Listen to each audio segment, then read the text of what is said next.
mess. You can't even break into the top 3 just based on the fact that Conor's holding his hostage and not fighting anyway. So he could walk himself into a big fight right away if he was willing to cut back down to 155 again, but it just sounds like he's done with it. Well, I think he would do it for the right amount of money. I think he's not willing to put himself through that because I don't think he ever missed weight. No. But he just had a very difficult cut. So we'll see what happens. But he's call out Mayweather. Dude, I mean, everybody's doing it. Everybody's calling out a boxer these days. Yeah, David Hay. You know, you got Jean Pascal now calling out Nick Diaz. He's doing the reverse one. The boxer calling it. I mean, it's, you know, Spider wants to fight Roy Jones Jr. What is going on, man? It's craziness. I mean, I guess we'll wrap up with that because we're through the 5 headlines, and I want to let you go. Thank you for your time so much. But, you know, let's finish where we started. You've been covering the sport a long time, as have I. We've sat around in different cities around the world, really had a beer and talked about this crazy sport.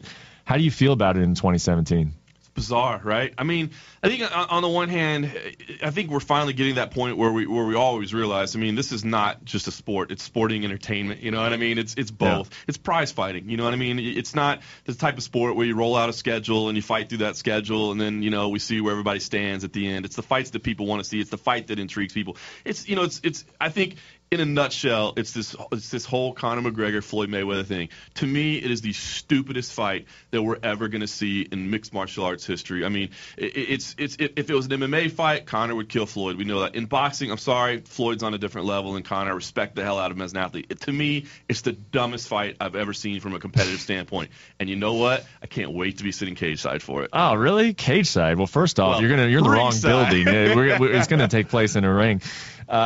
Yeah, I mean, I will enjoy it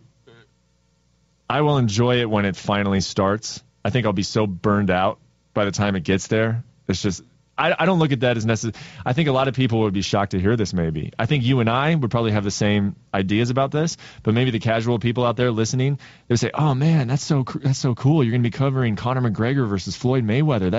That's really cool, man. Like what an experience." And yes, it is an experience. And yes, I'll remember. But I mean, I covered Mayweather Pacquiao too, and I got to like this would be that times a million just from the circus element of it, and then you got everybody dipping their hands in and trying to get a piece of it. And it's just like, I know these guys, and I know that a lot of this is fake. A lot of it is just you know, bright, shiny lights and putting the right names on the right poster. And it's just all this money flinging around. I like fights. I like sport. I've never liked the entertainment side. I mean, don't get me wrong. I enjoy it. It's part of it. It can add to the sporting element. The actual show of it can add to the sporting element. But I'm not looking forward to covering Mayweather Pacquiao. I'll just say it straight up. I'm not looking forward to covering Mayweather McGregor. If it happens, as a journalist, I'm not necessarily like, ooh, yay, I get to cover Mayweather McGregor. The process will be crazy. I mean, you know, there's going to be so much media attention. I mean, it's going to be great from our boss's perspective because they're going to be seeing the views that we're getting. Oh, yeah. Like, great job, guys. You're doing great. You know, so we appreciate all that. But you're right. The process of fight week, it's going to be maddening. We're not going to get, you know, I honestly, and I've said it before, I like covering the small cards. I enjoy the small cards where I'm like the only media there. I can tell you in Sioux Falls, South Dakota last year, myself and Fernando Prachas, our Brazilian correspondent, were literally the only media in the entire building for an open workout session for Tony Ferguson. Wow. Who's, you know, now, you know, driver's seat in the division. He shows up and we were like, hey, you really don't have to put on a workout. It's just the two of us. And he's like, no, I'm going to put on a workout. Let's do this. I'm like, so we're having a private open workout. Stuff like that is fun, you know, where you really get to talk to somebody, level somebody, you know, exactly, eye to eye and really get to know something about them. That will not be that. But the fact that, you know, our sport that we cover on a daily basis will be the center of the sporting universe for at least one night is cool. Very cool. I just want to have a conversation with someone like Conor and get his actual thoughts, you know, get his real opinion about what's going on, you know, training for this fight. I don't want the rhetoric, you know, of like, I'm just going to knock him out in the first round, which is what we're going to get constantly over and over again. And so it's just going to feel disingenuous to me. And again, we're talking about a fight that hasn't even come together yet, but it's just going to feel disingenuous to me that we're all covering something and we're writing stories about something where we know that the people who are giving us the quotes are selling something, which is always the case. But this is going to be ramped up a million times.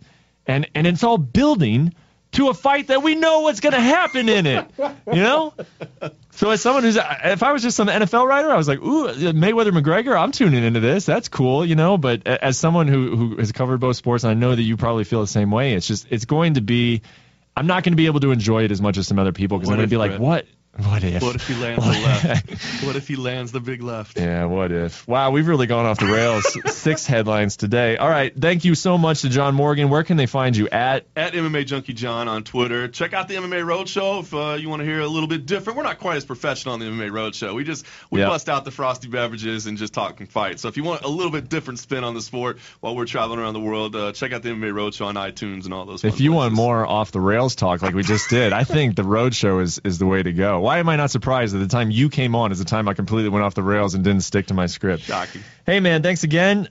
We are going to take a quick break, and we will be back with the guests of the week. It is the stars of UFC 210, Daniel Cormier and Anthony Johnson. That is coming up in just a second. Hey, how are you, Daniel? I'm pretty good, man. Thank you. How about yourself? I'm doing well. Thank you for asking. It's warm here in Vegas, so I got the short sleeve shirt on. It feels good out here. But, yeah, Connecticut, I don't think it ever warms up.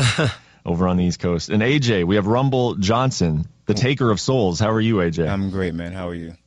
I'm good. You a little tired? You don't sound like you have as much energy as DC, maybe. No, I'm cool. I'm just chilling, watching football. You're relaxed. That's it. I've got the good view. The Price is Right is on in front of me. Oh, wow. Yeah, they got you guys set up over there. What are they playing? They doing the Plinko thing, or what's on right now? I don't know. It's just some good-looking blonde lady in front of a blue car with a blue dress. Yeah, that sounds like Price is Right. That's the way to go. Well, hey, you guys obviously rematch title fight. This fight in a way sells itself. Do you guys feel like there's a lot of heat behind this fight? You guys have both been in big fights before. Your first fight was very big. Obviously, everything that was going on with the 205-pound division. What's it been like promoting this one? Do you feel a buzz around it?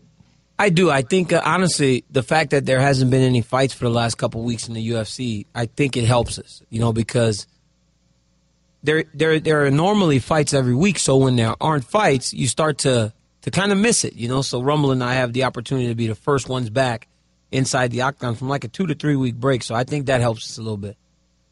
Is it just me, or have the UFC been asking you guys to promote this thing together a lot? And it's not that that's rare. I mean, we've seen, two guys who are fighting each other head up to ESPN campus and do Sports Center together. We've seen it happen. But, I just remember before UFC 206, when the fight was supposed to take place up in Canada, they had you doing the same. It seems like they want you guys sitting next to each other. Do you guys get that feeling or not so much?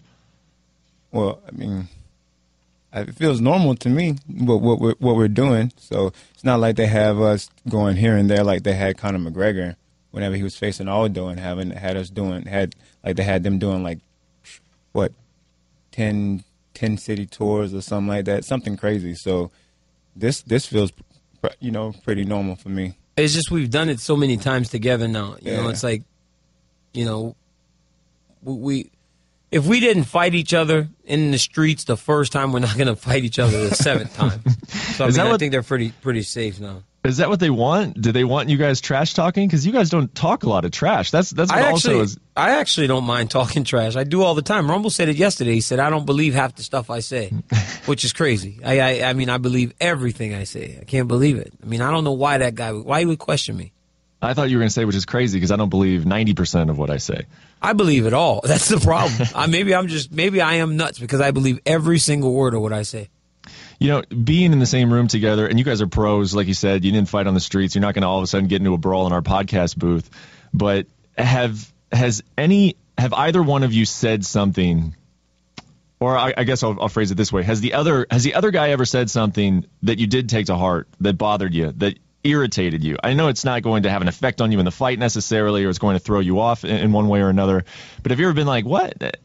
Don't say that. Have you ever been irritated by something the other guy said? I'd probably have to be a better question for Anthony, because I'm the one always saying stuff. He doesn't say much in that regard. I'm the one that's always talking. No. I like what Daniel says. It shows that he is confident. And he is a good promoter and things like that. But me, I keep my mouth closed and I let it all soak in and do what I have to do the day that I have to fight. Well, one theme, it seems like, that maybe DC has been talking about, and DC, I'll let you put this into your own words, in case any of the viewers haven't heard it, hear it directly from your mouth. It seems like not necessarily accusing him of being an all-out quitter, but that he can be broken, that if the fight doesn't go his way, that you can take advantage of that as time goes on. What are you saying exactly about Anthony? Well, I do believe that because of all those knockouts and because of, I mean, even the fact that Anthony has earned another title fight and won 3 fights in a row, but has only fought for 7 minutes, lends itself to my view of how I see him as a fighter. I think he's a phenomenal fighter. But after I watch him in there with guys that have stood up to him and lasted past the initial burst, they always find success. I'm not, I don't lie. The only time I saw him actually carry a great fight for a long time was against Phil Davis. But, yeah, I do believe that if you put enough pressure on him and you withstand that initial knockout barrage, you'll be fine.